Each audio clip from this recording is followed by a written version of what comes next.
আজ বিশ্ব ফুটবল দিবস। গত ৭ মে জাতিসংঘের সাধারণ পরিষদের সদস্য দেশগুলোর ভোটে চলতি বছর থেকে বিশ্ব ফুটবল দিবস পালনের সিদ্ধান্ত হয়।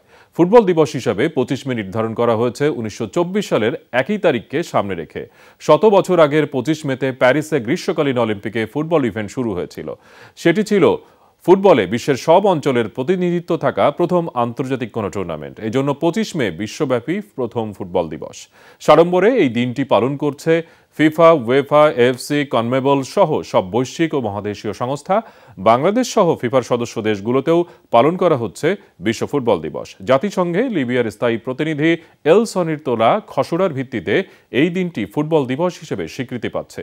বলা হচ্ছে বিশ্বব্যাপী ফুটবলের ভাষা সর্বজনীন, যে কারণে এই দিনটি হোক ফুটবলের।